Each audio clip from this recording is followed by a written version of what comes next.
Hubert, Yeah. you've been through a normal NCAA tournament experience before with fans being able to leave the hotel. Brady has, Leaky has. What can you tell this team, especially the guys who went through the sort of weirdness last year, about how different this is going to be from anything they've been through? You know, I really haven't spoken to them about how different the experience is going to be through the NCAA tournament, and I've never done that throughout the entire season. Like, you know, before we played college with Charleston, that was going to be the first true road game that a number of guys have ever played with a packed house. I didn't say anything about that. Said very little about preparation, running out of the tunnel and playing in the Smith Center, a packed house. I just told them how excited I was that they were going to get a normal college Carolina experience. And so from that point, it's been all positive from the standpoint of I'm so glad that you're being able to experience like normalcy.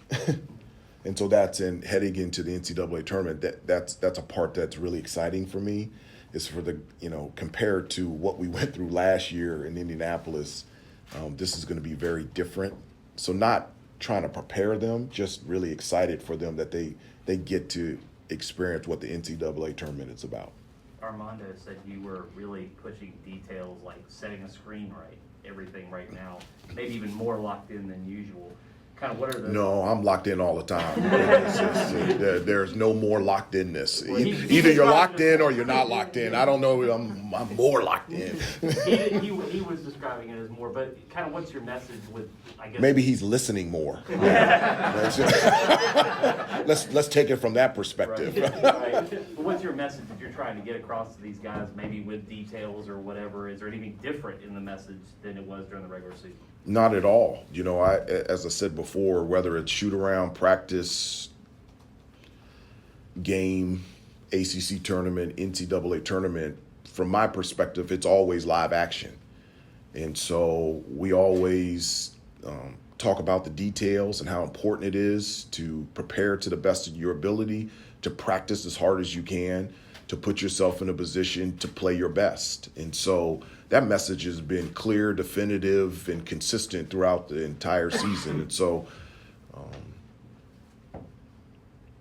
there is no difference. This is live action. Coach, after the Virginia Tech game, is there any benefit of getting some extra rest? Yes. Armando and Lee spoke about getting extra time. It is. I mean, you know, I told the team right after the game I was disappointed because I wanted them to have that experience of playing in the ACC final and winning an ACC tournament championship. That's something that I experienced as a player, and that's something that I want all of our players to experience. So I was disappointed, but I told them not to be discouraged, to be encouraged about the year that they have had and the position that we're in. And also, you know, in the ACC tournament, you know, playing back-to-back games with the limited rotation that we have, that's very difficult.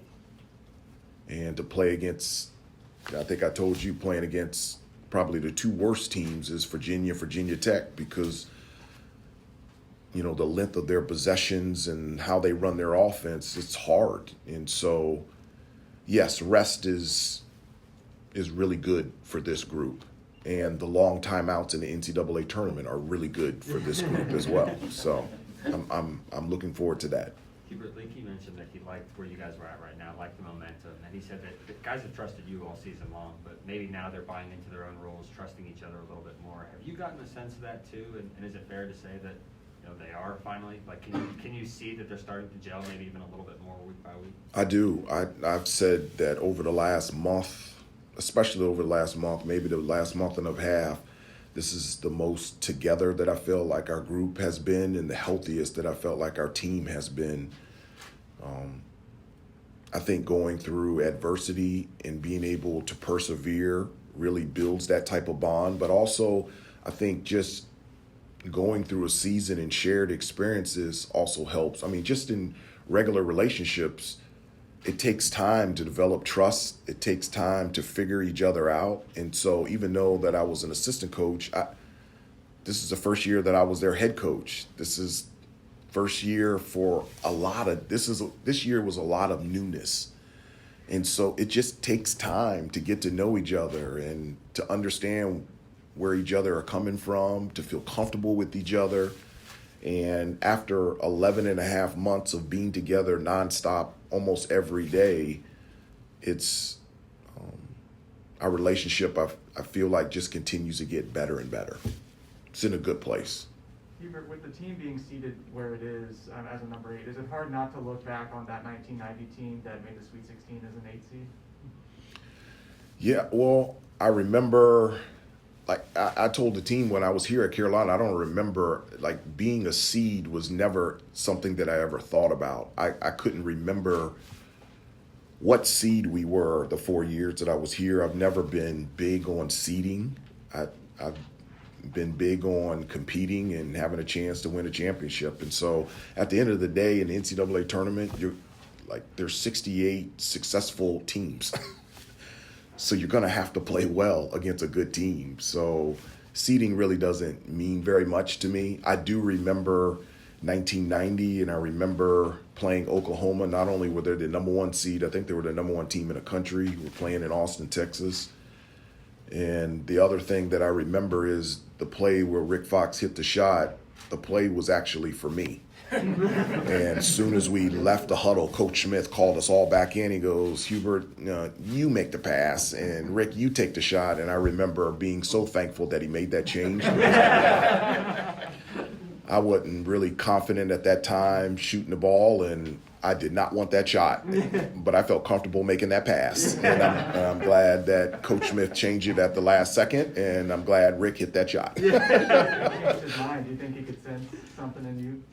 I was hoping he sent something in me. In the huddle, I didn't look very confident. Has that happened at all this year when you were coaching? Did you notice something and flip it before as they were walking back on the court? Yeah, I've done that before. Not only offensively, but from a defensive standpoint, that this might not be a good matchup. Let's do this, or a certain play. He didn't give me a good look. He didn't laugh at my joke. And let's change this around. And so I'm glad Coach Smith recognized that I wasn't as confident as I wanted to be in that situation to take that shot. But Hubert, overall in general, thinking back to that 1990 team, what sense of confidence did you guys have going into that game? Because I remember Dick Vitale calling the upset, off top. It almost seems like a lot of people expected Carolina to win, so it kind of Rosario created pressure on you guys. Yeah, we were a really good basketball team. I mean, I think on that team we had 6 pros. So even though during the season it wasn't as successful as years past, we felt really good about our team and about our chances. And this is one of the things that I try to communicate to the team, is we really, like, Coach Smith really got us, we bought into his concept of just preparing and practicing and just doing the things that we do in practice on a consistent basis, and that'll put us in a position to win a game. And so we bought into that. We really believed in that. And, playing in the ACC, we were pretty successful. We felt confident that we could beat anybody in the country. And at that time, it was Oklahoma. Time for a couple more minutes, though. Get them in. Hubert, is the tape from the Texas game last year in any way at all valuable? Obviously, they played Marquette last year, but it's kind of a totally different team, totally different coach. Is the tape from Texas against Shaka, do you go back and look at that? Is that helpful this week? I don't think that's very helpful. I mean, that's a totally different team. I do know, what is helpful is whether at VCU, Texas, and now at Marquette, Shaka Smart's teams have always been tough. They've been physical. They've been hard-nosed. They get after it defensively. They play fast pace. And, They have versatile guys on the offensive end that can post, can drive, and do multiple things, whether it's a perimeter player or a front court player. But his teams have been consistent. They've been fast-paced, they've been physical, they've been tough, and they've been hard-nosed. And so whether it's, a different Marquette team or comparing it to Texas, those are the type of teams that he coaches. And so, when we play Marquette on Thursday, we know what we're getting into. Hubert, there's been a couple times this year when you've talked about how physicality by an opponent has bothered your guys. It has. How do you address that going into this game when you know Marquette's going to be physical? Well, maybe that's what Armando is talking about in terms of I've been straightforward and direct. That's the type of game it's going to be. And so, just like I said before the Duke game, you're going to have to plant your feet, you're going to have to stand your ground, and you're going to have to fight back. And so if somebody elbows you, then you elbow them back. If somebody pushes you, you push them back.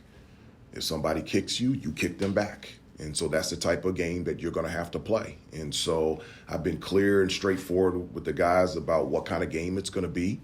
And my expectation is for us not to kick back or push back or elbow back, is for us to make the first kick, the first punch, and to stand our ground and plant our feet. And that is what is required for Thursday's game.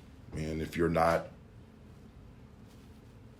ready for that, then let me know. Time for one more, last Hubert, one. with transfers, so much is about finding the right fit to get comfortable and be successful, and sometimes it can take time in a new place. Brady described, though, that he felt pretty comfortable right away and the right fit. Did you sense it would take time for him, and kind of how valuable he's been as far as all year? If he's been that comfortable, have you noticed him having to have a transition at all? No, the transition has been so good. It feels like Brady has been here for 4 years. And I just be honest with you, I don't know if there's a formula whether it fits or not. It either fits or it doesn't. And I think the really cool thing is, we knew we only had 1 year with Brady.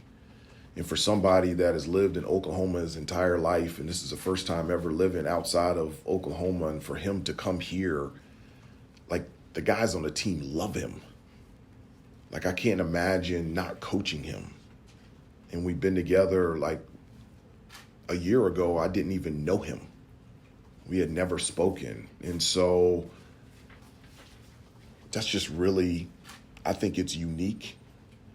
You look at the transfers that we've gotten in the past, and, sometimes it works and sometimes it doesn't. And, Cam Johnson, it just worked for whatever reason. There's a number of factors, and for Brady, it just works. I wish there's some way we can get a COVID year, and then we can bring him back again. He's been that off the chart. I love that dude to death.